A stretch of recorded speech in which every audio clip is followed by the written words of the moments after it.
esta segunda parte de nuestro retiro espiritual, el regreso del hijo pródigo, y la vamos a iniciar con este tema de Marcela Gándara, que de alguna manera logra describir la experiencia de partida y de regreso. Todos en la vida hemos tenido experiencias de partida, nos hemos ido de casa y todos estamos invitados a regresar, a volver a casa. Así que vamos a cantar todos.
Super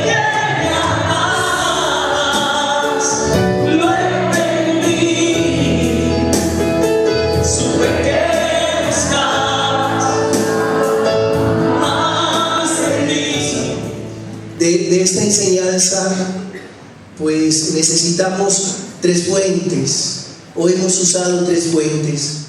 La primera fuente es la parábola del hijo pródigo, que está en el Evangelio de Lucas, en el capítulo 15. La segunda fuente, la obra, El retorno del hijo pródigo, de Rembrandt, es una obra del siglo XVII, de 1662, está exhibida en Rusia, el original. Y tercera fuente, el libro que se llama El regreso del hijo pródigo, de Henry Noble, también holandés como Rembrandt, un hombre que nace en 1932 y muere en 1996, sacerdote. También hay otros escritos bien interesantes de él, que no es el caso mencionarlos en este momento. De esas 3 fuentes, pues me parece que es una injusticia no leer el texto, porque así como tenemos aquí pues una réplica de la obra, creo que no leer el texto no me lo perdonaría. Lucas capítulo 15. Esta parábola solo está en el Evangelio de Lucas, no está ni en Juan, ni en Marcos, ni en Mateo, está solo en Lucas. Y junto con esta parábola está la parábola de la mujer que pierde una moneda teniendo 10 y del pastor que pierde una oveja teniendo 100 y deja las 99 y se va a buscar la oveja que se le había perdido. Jesús contó esto también. Un hombre tenía 2 hijos y el más joven le dijo a su padre: Padre, dame la parte de la herencia que me toca. Entonces el padre repartió los bienes entre ellos. Pocos días después, el hijo menor vendió su parte de la propiedad y con ese dinero se fue lejos a otro país, donde todo lo derrochó llevando una vida desenfrenada.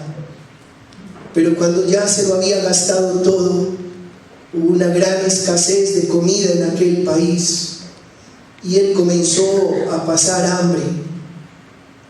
Fue a pedir trabajo a un hombre del lugar que lo mandó a sus campos a cuidar cerdos y tenía ganas de llenarse el estómago con las algarrobas que comían los cerdos, pero nadie se las daba. Al fin se puso a pensar: ¿cuántos trabajadores en la casa de mi padre tienen comida de sobra, mientras yo aquí me muero de hambre? Regresaré a casa de mi padre y le diré: Padre mío, he pecado contra Dios y contra ti, ya no merezco llamarme hijo tuyo, trátame como a uno de tus trabajadores. Así que se puso en camino y regresó a la casa de su padre. Cuando todavía estaba lejos, su padre lo vio y sintió compasión de él. Corrió a su encuentro y lo recibió con abrazos y besos. El hijo le dijo: Padre mío, he pecado contra Dios y contra ti, ya no merezco llamarme hijo tuyo. Pero el padre ordenó a sus criados: saquen pronto la mejor ropa y vístanlo, pónganle también un anillo en el dedo y sandalias en los pies. Traigan el becerro más gordo y mátenlo. Vamos a comer y a hacer fiesta, porque este hijo mío estaba muerto y ha vuelto a vivir, se había perdido y lo hemos encontrado. Y comenzaron a hacer fiesta. Entre tanto, el hijo mayor estaba en el campo. Cuando regresó y llegó cerca de la casa, oyó la música y el baile. Entonces llamó a uno de los criados y le preguntó qué pasaba. El criado le dijo: es que tu hermano ha vuelto y tu padre ha mandado matar el becerro más gordo porque llegó bueno y sano. Pero tanto se enojó el hermano mayor que no quería entrar. Así que su padre tuvo que salir a rogarle que lo hiciera. Le dijo a su padre: tú sabes cuántos años te he servido sin desobedecerte nunca, y jamás me has dado ni siquiera un cabrito para hacer fiesta con mis amigos. En cambio, ahora llega este hijo tuyo que ha malgastado tu dinero con prostitutas y matas para él el becerro más gordo. El padre le contestó: hijo mío, tú siempre has estado conmigo y todo lo mío es tuyo, pero ahora es muy justo hacer fiesta y alegrarnos, porque tu hermano que estaba muerto ha vuelto a la vida, se había perdido y lo hemos encontrado. Palabra del Señor. Esa es la primera fuente que tenemos, el texto de Lucas, que a mi pobre modo de ver las cosas, creo que es la mejor manera como Jesús dibuja a través de una parábola el amor de Dios, el rostro verdadero, el corazón real del Padre eterno. La segunda fuente es el cuadro de Rembrandt, siglo XVII. Vamos a hablar un poco del cuadro. Por fortuna usted lo tiene muy cerquita, creo que en sus manos, porque fue lo que recibió ahorita cuando cruzó la puerta de la misericordia. Y entonces eso le va a permitir pues ver más los detalles, ver con más claridad los detalles. Nos unimos, nos familiarizamos, nos emparentamos con el cuadro. Este lienzo es la representación de la parábola evangélica del hijo pródigo, en la cual el menor de dos hermanos, después de pedir a su padre la parte de la herencia que le correspondía y de haberla dilapidado llevando una vida disoluta lejos del hogar, se presenta ante él arrepentido y recibe su amoroso perdón. El abrazo de ambos es el momento culminante del suceso, como bien nos muestra el maestro. Ahí se centra toda la intensidad de este momento misericordioso, de este momento de amor. El papá, un anciano, medio ciego, con barba y bigote, vestido con una ropa bordada en oro y una túnica de rojo intenso.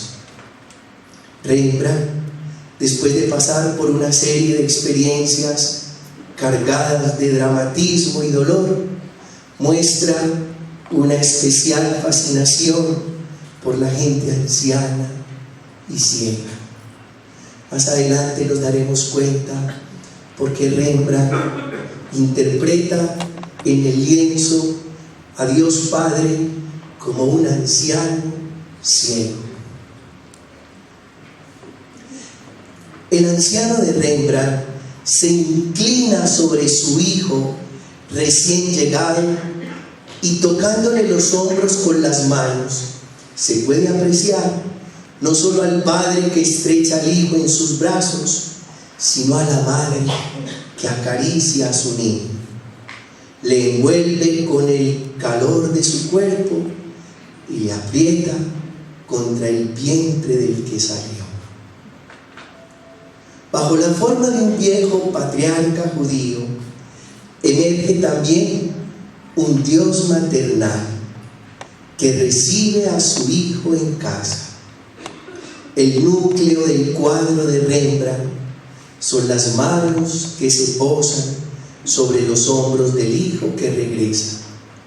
En ellas se materializa la mirada interior del Padre. En ellas se concentra toda la luz de esta obra. La mano derecha es una mano fina y suave. Los dedos están cerrados y son muy elegantes.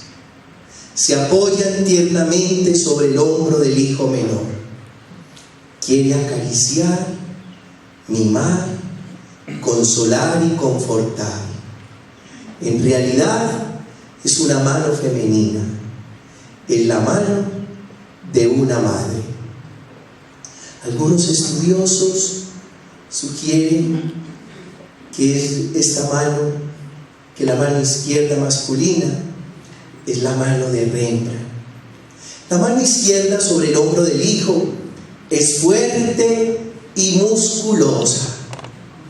Ahí está la otra mano.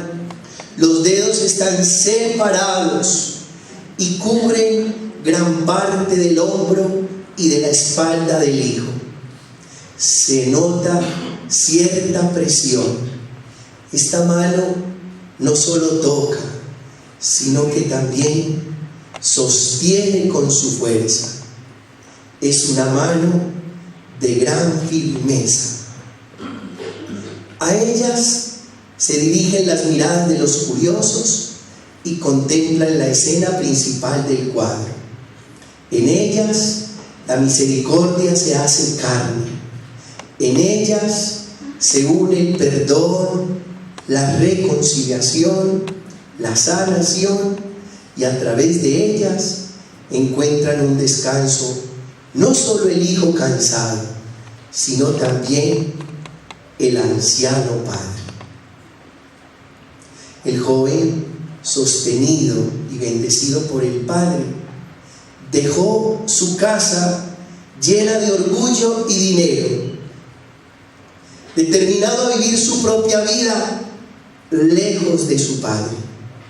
Ahora vuelve sin dinero, sin salud, sin honor, sin dignidad, sin reputación, sin nada. Lo ha despilfarrado todo. La pérdida de todo fue lo que lo llevó al fondo de su identidad. Retrospectivamente parece que el pródigo tuvo que perderlo todo para entrar en lo profundo de su ser. No lleva túnica. La ropa amarilla que le pone Rembrandt es ropa interior que apenas le cubre el cuerpo cansado y sin fuerzas. Rembrandt deja muy pocas dudas acerca de su estado. Tiene la cabeza afeitada, ya no queda nada del largo cabello rizado con el que Rembrandt se había retratado, orgulloso y desafiante en el burdel. A primera vista se podría deducir que es la cabeza de alguien que ha estado prisionero o vivido en un campo de concentración. Pero si nos fijamos bien, su cabeza es como la de un bebé y su cara como la de un feto. ¿Acaso no estaba Rembrandt retratando no solo el regreso del Padre, sino el regreso al vientre de Dios, que es madre y padre? Las plantas de los pies muestran la historia de un viaje humillante. Tiene una cicatriz en el pie izquierdo que está fuera de la sandalia. El pie derecho, cubierto en parte con una sandalia rota, también habla de miseria y sufrimiento. Padre e hijo mayor, según los pintó Rembrandt, tienen mucho en común. Este es el Padre, este es el Hijo mayor. Y tienen mucho en común. Los dos tienen barba y bigote y lucen largas túnicas rojas sobre sus hombros. La luz dibujada sobre el Hijo mayor conecta muy directamente con el rostro del Padre. Sin embargo, lo que expresan es completamente diferente. El Hijo está erguido, el Padre inclinado. El Padre se inclina sobre su Hijo recién llegado. El Hijo mayor se queda de pie, rígido, postura que se acentúa por el largo bastón que sujeta con las manos y que llega hasta el suelo. El manto del Padre es ancho y acogedor. El del Hijo es pesado. Las manos del Padre están extendidas y tocan al recién llegado en un gesto de bendición. Las del Hijo están cogidas a la altura de su vientre. Hay luz en ambos rostros, pero la luz de la cara del Padre recorre todo su cuerpo, especialmente sus manos, y envuelven al Hijo menor en un halo de cálida luminosidad. La luz en el rostro del Hijo mayor es fría y estrecha. Su figura permanece en la oscuridad, sus manos en la sombra. Es un lienzo con 5 personajes en un espacio inespecífico. La obra la completa 2 personajes más un hombre sentado que se golpea el pecho. Será un recaudador o un administrador. Los dos son testigos de lo que sucede, pero en realidad su papel es secundario. Tu verdadera vocación, escucha esto, es ser un padre que acoge a todos sus hijos en su interior, sin pedirles explicaciones y sin pedirles nada a cambio. Mira al Padre en tu cuadro y verás lo que estás llamado a ser. Tu verdadera vocación, mi verdadera vocación, no es ser el hijo menor, no es ser el hijo mayor.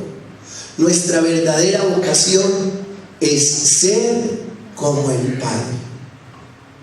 El encuentro con la parábola, Lucas 15 y la obra de Rembrandt nos hace viajar por cada uno de los personajes principales.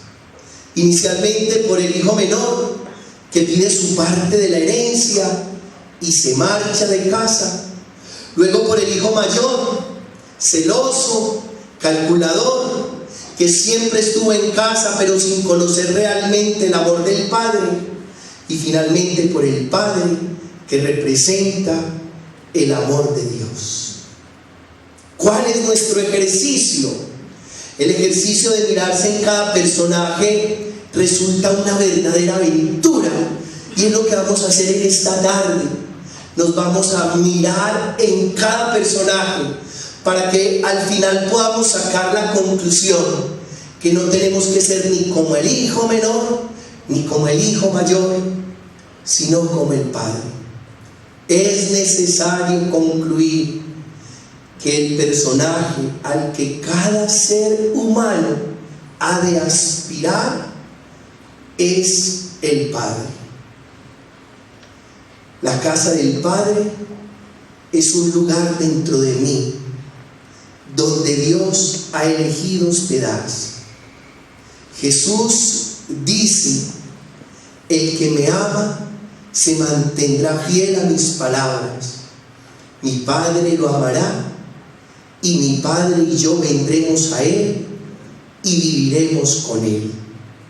Está claro, tú y yo nos convertimos en la casa del Padre. Es una cuestión de vocación. Estoy llamado a entrar en mi propio santuario interior, donde Dios ha elegido hacer su morada. Miren, hermanos, partamos de este dato que a veces es muy doloroso comprender. Nosotros nos vamos de casa cuando dejamos de vivir hacia adentro. Y cuando dejamos de vivir hacia adentro, dejamos de vivir en Dios, porque Dios es en nosotros. Nos suele pasar que nos dedicamos a vivir hacia afuera, y cuando vivimos hacia afuera perdemos lo verdaderamente entrañable, nos desconectamos del ser y comenzamos a buscar un hogar lejano. Aquí hay un principio fundante en nuestra vida espiritual. La casa de Dios es cada uno. Y cuando tú decides alejarte de ti, te alejas de la casa de Dios. ¿Qué significa esto? Que es imposible estar cerca de Dios si estamos lejos de nosotros mismos. Con una gran dificultad que tenemos los humanos, tan atraídos por lo exterior, terminamos viviendo para afuera y muertos completamente por dentro. Ahí es cuando suele suceder que comenzamos a vivir de migajas de amor. ¿Qué pasa con una persona que no hace más que mendigar amor? Está viviendo lejos de ¿qué? De casa. Una persona que vive de las migajas que otros le pueden dar está viviendo lejos de sí mismo, está viviendo lejos de casa, se fue de casa. Vamos entonces a hacer el ejercicio de mirarnos en cada uno de los personajes, y ahí sí entramos en la tercera fuente, que es el libro de Henry Nouwen, El regreso del hijo pródigo, que es finalmente lo que en este momento tendrá que atrapar nuestra atención. El hijo menor. Los rasgos del hijo menor. Entonces cada uno va a mirarse en el hijo menor. El hijo menor en este momento va a ser nuestro espejo. Diga, espejo. Eso vamos a hacer, ese ejercicio vamos a hacer. Insolente, autosuficiente, derrochón, sensual, sin vida interior. Así fue realmente Rembrandt en su juventud. Cuando nos portamos como hijo menor, cuando no le trabajamos a nuestra vida interior, cuando en nuestra autosuficiencia pedimos la parte que nos toca y nos queremos largar para vivir lejos de nosotros mismos y lejos de Dios. El hijo menor se marcha, dijo a su padre: dame la parte de la herencia que me corresponde. Este hecho de pedir la herencia por adelantado en realidad es hiriente, ofensivo, inaudito, y está en total contradicción con la tradición más venerable de la época.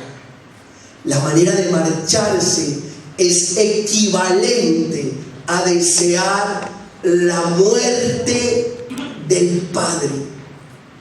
¿Cómo así que la manera de marcharse? Es que este hijo no simplemente se va de casa, no es eso solamente. Además de marcharse o de querer marcharse, pide la parte que le toca, pide la herencia por adelantado. El día que a usted se le ocurra pedir la herencia por adelantado, es porque usted no ve la hora que su padre se muere. Así de grave. Así que cuando usted se entere que alguien está pidiendo la herencia por adelantado, es porque está deseando la muerte del padre. Y eso es lo que pasa con este muchacho. Este muchacho quiere matar al padre. Pedir la herencia por adelantado es querer quedarse sin padre. La manera de marcharse equivale a desear la muerte del padre. Marcharse de esa manera es traicionar los valores de la familia y de la comunidad. Dejar el hogar en la negación de la realidad espiritual, de que pertenezco a Dios con todo mi ser, de que estoy escondido en su sombra. Seguramente usted tiene capacidades, talentos y habilidades, pero no las quiere en Dios, las quiere para derrocharlas lejos de Él. Y eso equivale a desear matar a Dios, que en el caso de la parábola equivale a desear la muerte del papá. Dejar el hogar significa vivir como si no tuviera casa y tener que ir a un lugar, a otro y a otro, tratando de encontrar una casa. ¿Cómo es posible, hermanos, que a nosotros muchas veces se nos ocurre abandonar el hogar, el propio, el nuestro, para salir a buscar otro y otro y otro y otro hogar que finalmente termina siendo extraño y donde terminas experimentando que eres un don nadie, un arrimado? Eso es lo que pasa con el hijo menor, pero también es lo que pasa muchísimas veces con nosotros. Nos aburrimos de vivir en casa, es decir, nos aburrimos de vivir en nosotros y en Dios, y salimos a buscar un hogar extraño.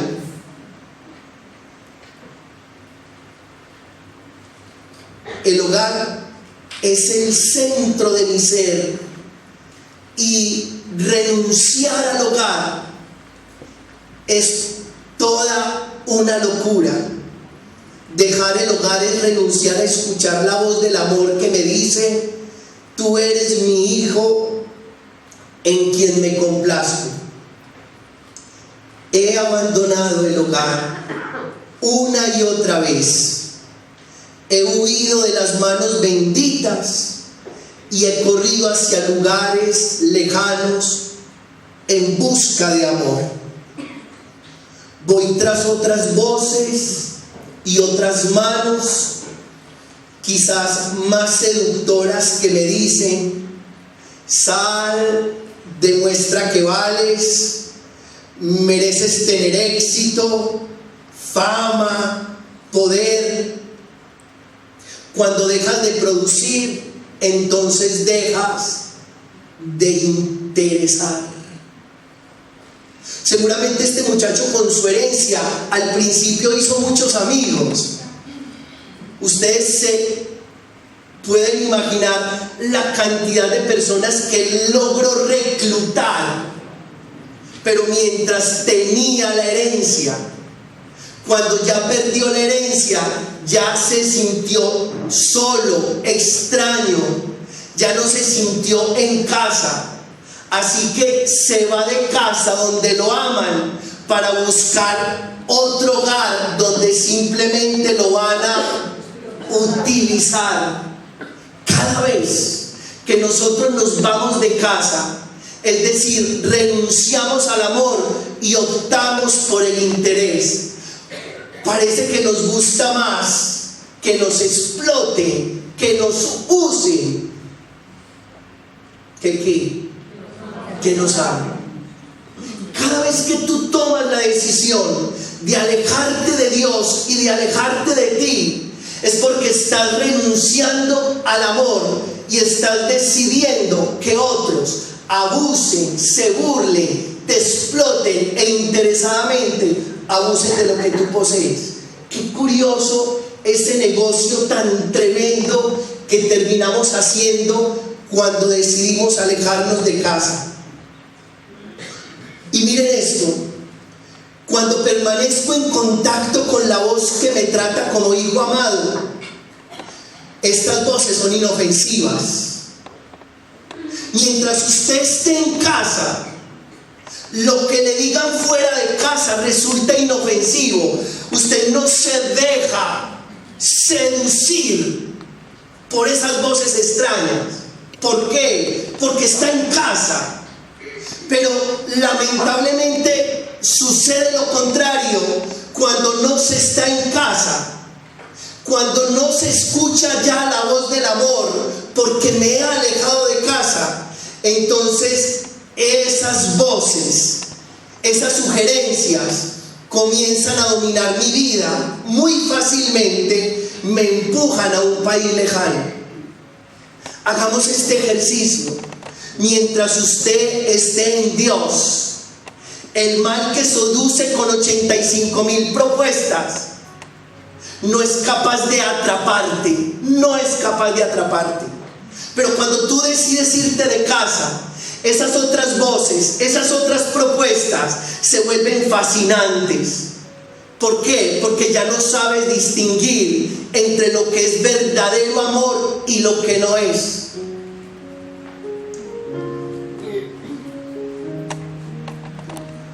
Cuando aparece la cólera, el resentimiento, los celos, los deseos de venganza, la lujuria, la codicia en tu vida, son señales que te indican que te fuiste de casa. Es muy interesante, hermanos, que hagamos este ejercicio. Cada uno tendrá que hacer su propia reflexión. Si en mi vida yo me siento dominado por el resentimiento, por la cólera, por los celos, por la venganza, por la lujuria, por la codicia, y si tú en este momento de tu vida te sientes dominado por eso, es porque te fuiste de casa.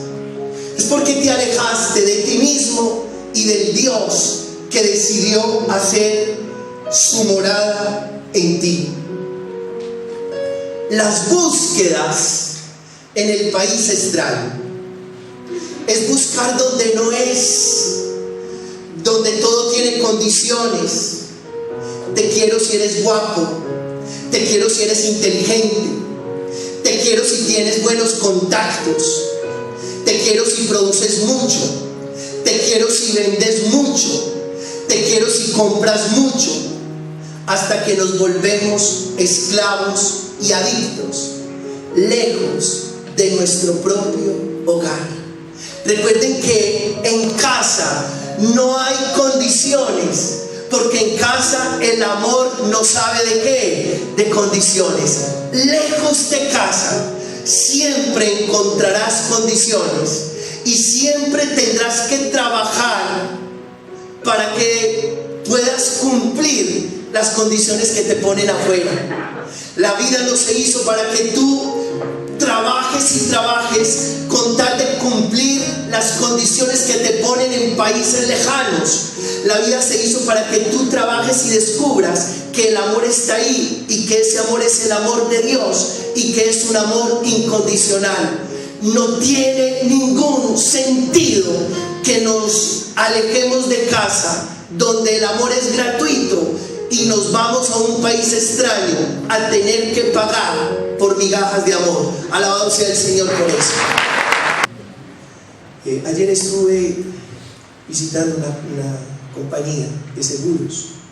Estaba el presidente de la compañía y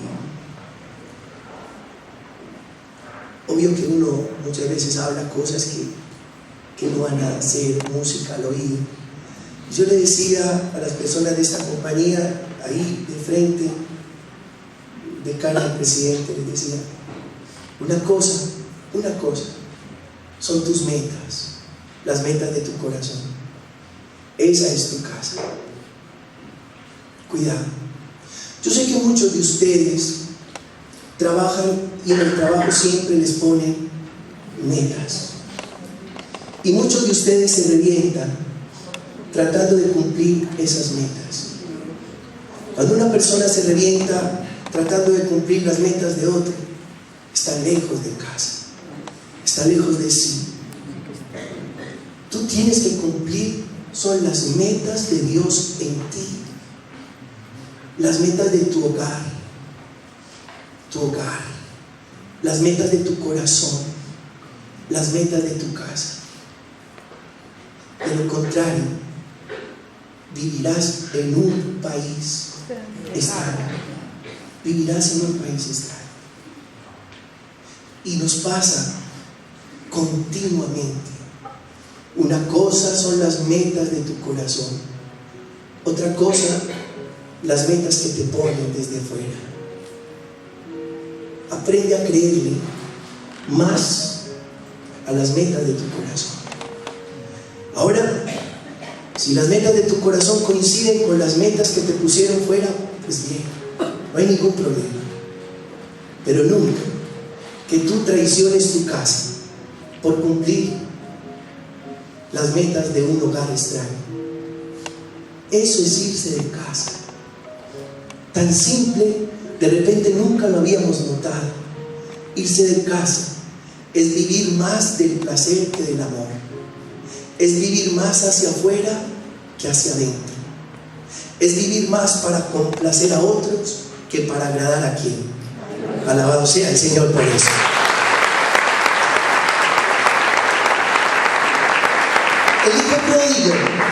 El hijo pródigo, eres el hijo pródigo cuando tomas tu herencia, tus dones, tu salud, tu inteligencia, tus emociones, para impresionar a la gente y para reafirmar la decisión que no necesitas a Dios.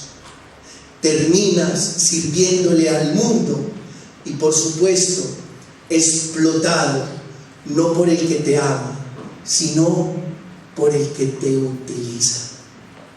Nosotros tenemos una gran herencia, pero no es una herencia para impresionar a nadie. El hijo pródigo con su herencia inicialmente quiso impresionar a muchos. Tampoco es una herencia para afirmar que sin Dios también puedo vivir, que con esta herencia es suficiente y que Dios no es necesario. La herencia que nos han dado no es para impresionar a los demás ni para reafirmarme en la cero necesidad de Dios. El hijo pródigo se hizo consciente de lo perdido que estaba, cuando después de ser utilizado sintió que no le importaba a nadie. Sentirse extranjero, extraño, produce la sensación de aislamiento, la soledad más honda que uno puede sentir. Esto es lo que hace volver en sí y enterarse que iba por un camino de muerte. Lo había perdido todo, menos dejar ser hijo de su padre. A veces esto a mí me golpea demasiado cuando me miro en el espejo del hijo menor, me golpea demasiado porque hay una claridad. Solo uno se entera de la necesidad de regreso cuando ha tocado fondo. Y qué duro, después de derrochar la herencia, pretendiendo aparentar y agradar a otros, pretendiendo que sin Dios también se puede, que uno llegue a tocar fondo. Cuando comienza la necesidad de tu regreso cuando tocas fondo. A mí eso me da físico y literal pavor. Porque no reconsiderar que importa que desbaratemos la historia del hijo pródigo, que importa que rasguemos el cuadro de Rembrandt, que importa que no leamos el libro de Henry Nowen, que importa. Pero ¿por qué no considerar que no es necesario tocar fondo para volver a casa? Es más, qué rico que si estamos solo con 2 o 3 pasos de salida, tengamos el coraje, la habilidad espiritual y la sabiduría de Dios para no dar el 4.º paso y devolvernos y reconocer que fuera de casa, fuera de nosotros mismos y fuera de Dios no somos nada. Ojalá, puede que muchos de los que están aquí no se identifiquen con el hijo en su estado más miserable. Puede que no hayan tocado fondo, pero puede que se hayan dado 3 pasos y están a punto de dar el 4.º paso. ¿Por qué no reconsideramos ese 4.º paso? Y en vez de darlo hacia adelante, retrocedemos y volvemos a la casa donde nos aman y donde nos aman gratuita e incondicionalmente. Dice Henry Nowen que el hijo pródigo lo había perdido todo, menos dejar de ser hijo de su padre, menos el amor del padre. ¿Y saben esto cómo lo dibuja Rembrandt? Vaya a su cuadro, con esta pequeña espada. Es muy curioso que aunque el hijo menor de regreso tiene las sandalias gastadas y solo está con un vestido interior, conserve su pequeña espada. ¿Saben qué significa esta pequeña espada? Que este muchacho es de origen noble. Eso significa.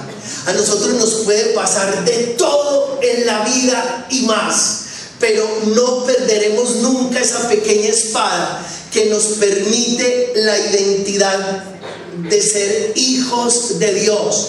Usted puede perderlo todo, menos su origen noble, es decir, menos eso de ser hijo del Padre eterno. Y por eso tiene sentido, en medio de las penurias y en medio del fondo que lleguemos a tocar, por eso tiene sentido volver a regresar. Digamos que esta espada se convierte como en bitácora, como en mapa de navegación. Esta pequeña espada le hace comprender al muchacho de dónde viene él, independiente a dónde has llegado con tu extravío. Nunca se te olvide de dónde vienes. Y lo clave está es que venimos de aquel que es 3 veces santo, nuestro Padre Celestial. Amén.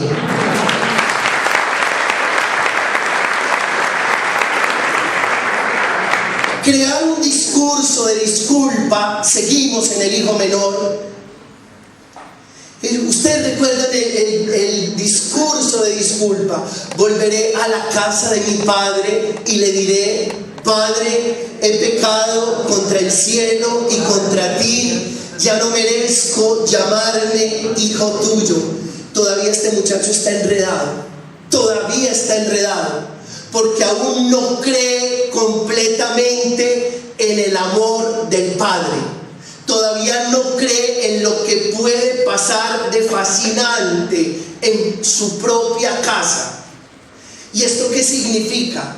Que cuando uno le ha embarrado hasta el fondo, le toca hacer un ejercicio que tiene su cuota de sacrificio y de esfuerzo personal, que se llama auto-perdón. Este muchacho está diciendo en el discurso que crea: ya no merezco llamarme hijo tuyo. Es decir, todavía se está revolcando en sus culpas. No se ha perdonado. No basta que nos reciban en casa.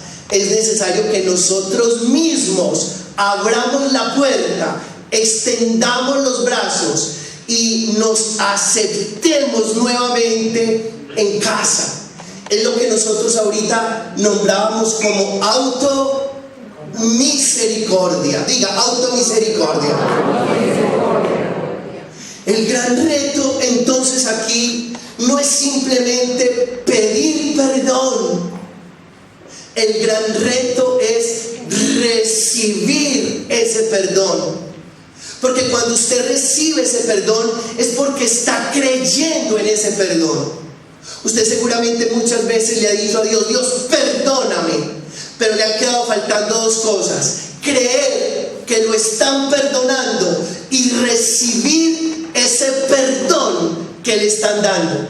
Puede que nos quedemos solamente en la plegaria, pedimos perdón y por eso nos queda un sinsabor. Yo a ustedes se los he compartido varias veces. Muchas personas se confiesan de lo mismo. Cada vez que se confiesan, terminan diciendo lo que sucedió hace 15, 10, 8, 5, 3 años. La pregunta que uno le hace a las personas como sacerdote es esta: ¿usted ya había confesado ese pecado? Y la respuesta es: sí, padre, ya lo había confesado, pero por si acaso. Y ese por si acaso, o ese es que yo quiero hacer una confesión bien hecha. También las conozco. Es que yo me propuse este año de la misericordia hacer una confesión general. ¿Quién dijo que una confesión general y una confesión bien hecha es retomar los pecados ya confesados? Retomar y confesar lo que ya habías confesado es revelar que aún no te has perdonado. Es revelar que lo que pediste no lo creíste, y lo que no creíste aún no lo has recibido. No se trata solamente de pedir perdón, se trata de creer en ese perdón y se trata de recibir ese perdón. Volver a casa es optar por ser niño con una inocencia, no la de antes, sino inocencia como elección de vida. La cabeza del hijo que regresa es la cabeza de un niño y su cara es la de un feto que quiere entrarse. ¿Dónde quiere entrar? Al vientre, a las entrañas del padre y de la madre. Viene una cosa que me llama poderosamente la atención del libro, y es que Jesús es el verdadero hijo pródigo. Bueno, aclarémoslo. ¿Qué significa pródigo? ¿Qué significa? No. Pródigo es ¿qué? Que es una persona pródiga, amplia, derrochona, botarata. El hijo pródigo es el hijo derrochón, el hijo botarata. Ese es el hijo pródigo. Y aquí estamos diciendo que Jesús es el verdadero hijo pródigo. ¿Por qué? Porque abandonó la casa del Padre Celestial, se marchó a un país lejano, dejó todo lo que tenía y volvió con su cruz a casa del Padre, deshecho, en pedazos. Todo lo que hizo, no como hijo rebelde, sino como obediente, fue para llevar a casa todos los hijos pródigos, todos los hijos que habían tocado fondo, todos los hijos que se habían perdido. Esto sí merece una gloria inmensa para Dios.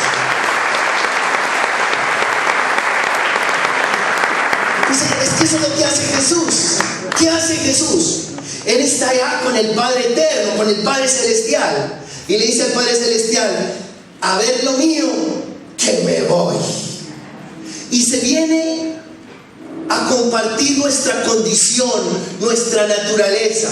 Y con toda esa herencia paterna de sanar, de liberar, de resucitar, de traer la buena noticia, todo eso se lo gasta, todo eso se lo derrocha, todo eso lo entrega.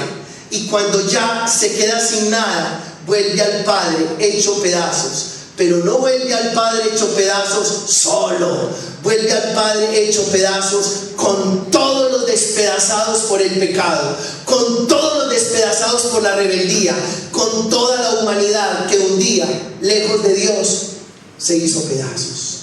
Ese es Jesús de Nazaret. Considerar a Jesús como el hijo pródigo significa que mi condición de hijo y la condición de hijo de Jesús son uno, que la casa de Jesús y mi casa son una, que no hay otro camino hacia Dios que no sea el camino que Jesús recorrió. El joven abrazado por el Padre no es solo el pecador arrepentido, es la humanidad toda volviendo a Dios. Hasta ahí el hijo menor. Nos vamos para el hijo mayor. Ahora cambie de espejo. Cambie de espejo, ahora nos vamos a mirar en el hijo mayor. Pero antes de hacerlo, queda claro: cada vez que te alejas de ti mismo, te alejas del amor, te alejas de Dios, lo pierdes todo. Y no te queda otra opción más que regresar. El hijo mayor, que es este personaje, está en la pantalla también. Alto, arrogante, domina el lado derecho del cuadro. Hay una gran distancia, por cierto, tensa entre el hijo mayor y el padre. No participa del recibimiento. Está ausente, lejano, distante. No participa del recibimiento. El retrato de Rembrandt perfectamente pudiera llamarse el regreso de los hijos perdidos, porque los dos estaban perdidos. Los dos. El hijo mayor se perdió en su resentimiento. Nunca se fue de casa,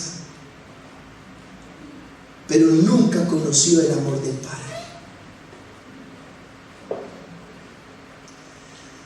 La queja del hijo mayor expresa su obediencia como una carga. Porque lo que hace el hijo mayor es quejarse. Papá, yo nunca te he abandonado. Y a mí, queja. O sea que le estaba pesando ser ¿qué? Bueno. Es tan grave que nos pese habernos ido de casa, como tan grave que nos pese ser buenos. Digámoslo así, contundente: es tan grave que te pese ser malo, es tan grave que te pese ser bueno, y es tan grave que te pese ser bueno. Se quedó en casa, pero no libre. Los celos y la envidia eran prueba de su esclavitud. El extravío del hijo mayor es más difícil de identificar. Aparentemente cumplidor, pero interiormente insatisfecho. Ojo, nos estamos mirando en el hijo mayor. Aparentemente cumplidor, pero interiormente insatisfecho. Que no había recibido lo que se merecía. Porque aquí parece ser que el hijo mayor está reclamando por créditos, por comportamiento, por millas o por puntos lo que ha construido en el tiempo. A este hijo mayor también se le olvidó el amor del Padre. La experiencia de no ser capaz de compartir la alegría es la experiencia de un corazón lleno de resentimiento. si usted no es capaz de alegrarse con el otro, es porque su corazón está lleno de resentimiento. Entonces usted está haciendo el papel, o yo estoy haciendo el papel de hijo mayor. El hijo mayor está fuera del círculo de este amor, negándose a entrar. El hijo mayor solo sabe hacer reclamos y quejarse, y esto produce más rechazo. En el fondo su queja es fruto de rechazar lo bueno que supuestamente ha sido. El hijo mayor no reconoce su hermano, lo llama ese hijo tuyo. No es capaz de asumirlo como hermano. Y ahora ese hijo tuyo regresa y tú le haces una fiesta. No es capaz de ver en el hijo menor a su hermano. Entonces, también está extraviado. También está extraviado. Aún no ha entendido qué significa vivir en casa. Aún no ha entendido qué significa la misericordia de Dios. El hijo mayor vuelve a casa cuando decida participar de la alegría del amor incondicional. El hijo mayor vuelve a casa cuando aprenda a confiar en el amor que siempre ha estado ahí para él. El hijo mayor vuelve a casa cuando se abra la gratitud y reconozca el amor como un don, no como un merecimiento. El hijo mayor se liberará de sus quejas, de su ira, de su envidia, de sus celos, de su resentimiento, solo si entra a casa. Es decir, solo si entra en la esfera del amor. Es muy curioso. Cuando estaban en pleno baile, recuerden que el hijo no estaba en casa, el hijo mayor no estaba. Y lo más bonito de todo es que lo vamos a ver más adelante cuando nos cambiemos de espejo y nos miremos en el Padre. Es que el Padre no solo sale a recibir su hijo menor, sino que sale a rogarle a su hijo mayor que entre. Es decir, los dos están extraviados, los dos están lejos de la esfera del amor divino. Por los dos el Padre se da la pela sin ninguna comparación. Eso lo vamos a ver más adelante. Volvamos, cambiemos de espejo. Último espejo, el Padre. Al comienzo de esta enseñanza dijimos que nuestra vocación es ser como el Padre. No se quede en el hijo menor, no se quede en el hijo mayor, ya se miró ahí, basta. Pero la gran vocación nuestra es ser como el Padre. El protagonista de esta escena no es el hijo menor, no es el hijo mayor, es el Padre. Vamos entonces a cambiar de espejo y nos miramos en el Padre. Cuando aún estaba lejos, su padre lo vio y profundamente conmovido salió corriendo a su encuentro. Toda la parábola y el cuadro habla del amor divino hacia la humanidad, un amor que existe desde el principio y para siempre. Es muy curioso que bien viejo, bien ciego y bien correlón. Eso como que no coincide, ¿verdad? Pero ¿cómo así? Bien viejo, bien ciego y bien correlón. Porque el que echa a correr para abrazar no es el hijo. El que echa a correr para abrazar es el papá. Ciego, viejo, sin embargo es el que corre. ¿Qué significa esto? Que pecado y perdón se tocan, que la muerte y la vida se abrazan, que lo divino y lo humano se hacen uno. El Padre es amor incondicional, compasión infinita, perdón eterno. ¿Qué significa esto? Que el que toma la iniciativa en esta historia de amor siempre será el Padre.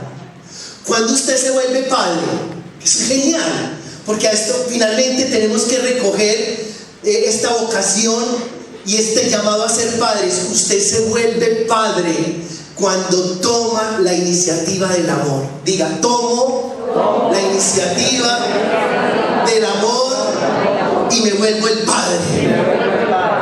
Que eso no es tan fácil.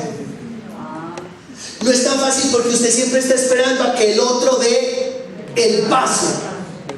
Y siempre que usted está esperando que el otro dé el paso, está renunciando a ser el padre. Claro, es que el de la ofensa fue él, la de la ofensa fue ella. Entonces que me llame. Y si me llama, hasta hablamos. Y si me llama, hasta arreglamos. Y en el fondo lo único que usted está haciendo es renunciar a la vocación de ser el padre. Y usted será el padre cuando, independiente que el otro haya sido el responsable de la ofensa, usted tome la iniciativa del amor. El padre, ¿cuánto hubiera deseado el padre advertir todo lo que le podía pasar al hijo, convencerlo? Pero su amor es en libertad, no obliga, no puede forzar. El amor prefiere perder antes que coartar. Usted es el padre cuando es capaz de amar en libertad. Llevamos dos cosas preciosas del padre. Usted asume la posición del padre cuando toma la iniciativa del amor.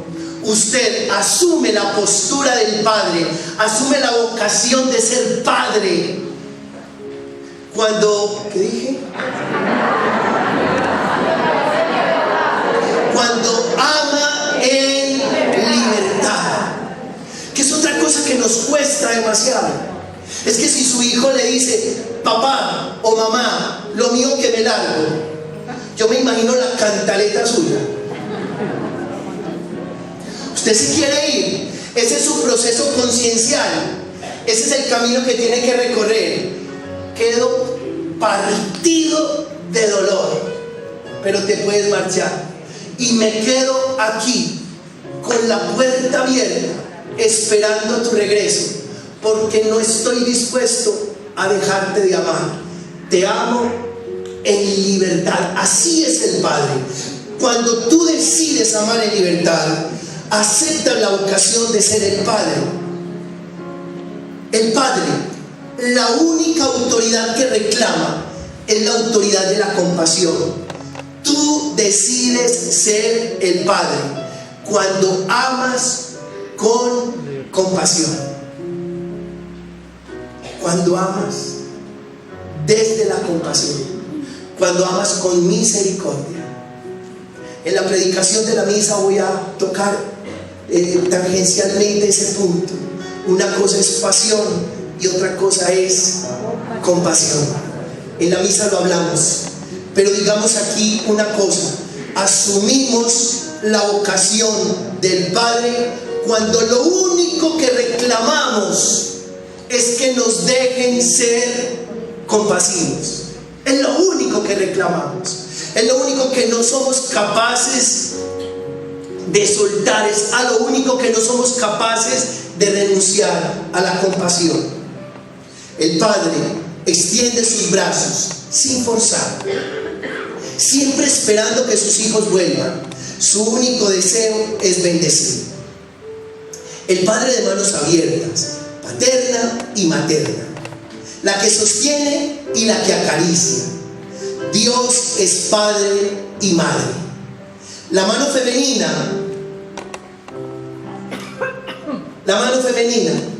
en dirección al pie desnudo y herido, y la mano masculina paralela al pie aún calzado. Una mano protege la parte más vulnerable, la mano materna. La otra, la masculina, potencia la fuerza y el deseo de continuar por la vida. Usted asume su vocación de padre cuando es capaz de sostener y y acariciar. Lo de las caricias no son solamente del género femenino. Usted asume su vocación de padre espiritual cuando con una mano sostiene y con la otra mano contempla y acaricia. Y ahí no hay ninguna diferencia. Sostener y acariciar son consecuencia de un mismo amor incondicional.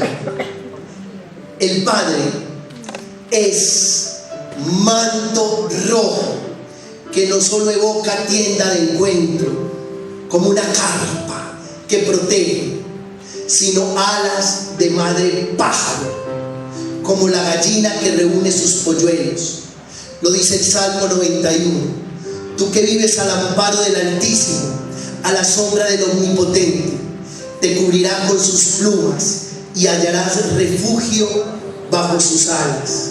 Este manto rojo lo que está haciendo es cobijando, protegiendo, acogiendo, para consolar todo el sufrimiento y todo el dolor. Usted asume su vocación de padre cuando es capaz de abrir la ruana, cuando usted es capaz de abrir la capa, cuando usted es capaz de abrir la ruana para proteger, para cuidar y para consolar el dolor del otro. Usted está asumiendo la vocación de ser el padre. El padre estrecha al hijo contra el vientre del que salió. Así se convierte en el regreso al vientre de Dios, a los orígenes mismos del ser. El padre está amando esta miseria con su vientre. Es amor de vientre, es amor de entrañas. No es un amor superficial, no es un amor conveniente, es un amor de médula, es un amor de tuétanos. Cuando usted es capaz de amar entrañablemente a alguien, usted está asumiendo la vocación del Padre. El Padre sale a recibir al hijo mayor y al hijo menor. Quiere que los dos participen de la misma alegría, de la misma fiesta. Un amor que no compara ni clasifica. El Padre se la juega por los dos hijos. Usted asume la vocación del Padre cuando no está comparando ni clasificando, sino cuando aprende un amor, diga después de mí, universal. Un amor universal. Cuando usted dice, yo quiero la gente, a mí me gusta la gente, y me gusta el pordiosero, pero también me gusta el pinchado, y me gusta comer en una casa humilde, pero también me encanta y me gusta comer en una casa fina. Es un amor universal que es capaz de relacionarse con todos, que sale a buscar al hijo mayor, pero también sale al encuentro del hijo menor. Amor universal. El Padre, corazón de Dios. Dios toma la iniciativa. Él nos amó primero. Nosotros no lo buscamos. Él es el que nos está buscando. No fuimos nosotros los que lo elegimos, fue Él el quien nos eligió. Desde la eternidad estamos tatuados en su mano. Démosle la oportunidad a Dios de sonreír, dejándonos encontrar y llevándonos a casa. ¿Dónde está el verdadero pecado del ser humano? El verdadero pecado tuyo y mío es negar el amor de Dios. Es ignorar que valemos para Él. Cuando olvidamos este amor, olvidamos cuánto valemos. Olvidamos conectar con nuestra propia esencia y comenzamos a buscar lugares extraños donde con seguridad no nos van a amar. El Padre no da lo bueno, el Padre da lo mejor. Hace una fiesta a todo chorro, hace una fiesta a todo timbal, hace una super fiesta, una fiesta por lo alto. Usted asume la vocación del Padre cuando no se contenta con dar lo bueno, sino cuando le interesa desde dentro dar siempre lo mejor. El Padre da sandalias nuevas. Los zapatos son para los ricos, protegen, dan seguridad y fuerza. Usted asume la condición del Padre cuando hace sentir al otro importante. Cada vez que tú haces sentir al otro importante, es como si le pusieras sandalias nuevas. Lo hace sentir que vale, que es importante. El padre viste a sus hijos con los signos de la libertad. Un esclavo no tiene zapatos, ni anillos, ni ropa de honor.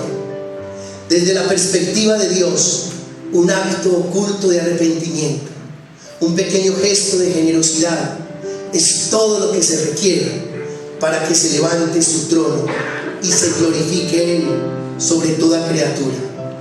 Hay más alegría en el cielo por un pecador que se convierta que por 99 justos que no necesitan convertirse. Alabado sea el Señor.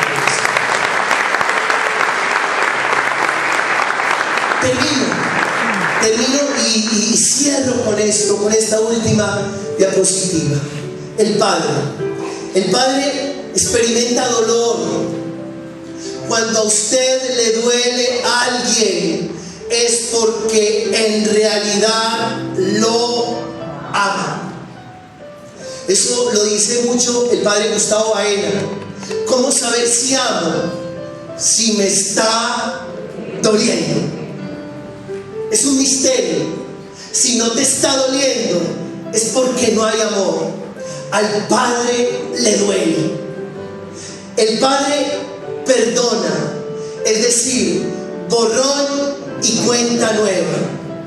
Lo asume al hijo menor como hijo. No lo pone como un peón, no lo pone como un obrero. No hay ningún castigo, no hay ninguna recriminación. Vuelve a ser hijo, recupera su puesto de hijo. Eso se llama perdonar. El Padre es generoso. El Padre es generoso porque lo único que sabe Dios es dar. El Padre no tiene nada que perder. No tiene nada que perder. Por eso Rembrandt lo pinta viejo y ciego. Y lo pinta viejo porque el viejo no tiene nada que perder. Y lo pinta ciego porque el Padre ama desde el corazón. Porque el Padre sabe mirar con los ojos del alma. El Padre siempre está en casa, siempre. Si usted quiere ser padre, no se puede ir de casa, porque si se va de casa, entonces es uno de los dos hijos, el menor o el mayor. Si quieres aceptar la vocación de ser padre, nunca te vayas de ti mismo, nunca te apartes de la esfera del amor divino, nunca te apartes del ser. Y finalmente, el Padre conoce la historia, y puesto que conoce la historia, no juzga, no descalifica, no condena. Ustedes que han venido a este retiro espiritual están llamados a ser como el Padre, a experimentar dolor cuando les duela el amor. No se aterroricen ni se escandalicen del amor. Es que el amor siempre tendrá su cuota de dolor. Ustedes están llamados a ser como el Padre, perdonadores, generosos. Ustedes están llamados a ser como el Padre. No hay nada que perder, porque el que ama todo lo gana. No hay mayor felicidad que amar. Ustedes están llamados a ser como el Padre. Nunca se vayan de casa. El amor está ahí. Ustedes están llamados a ser como el Padre, a comprender la historia del otro para poder abrazar la miseria del otro. A Dios la honra y la gloria por los siglos de los siglos.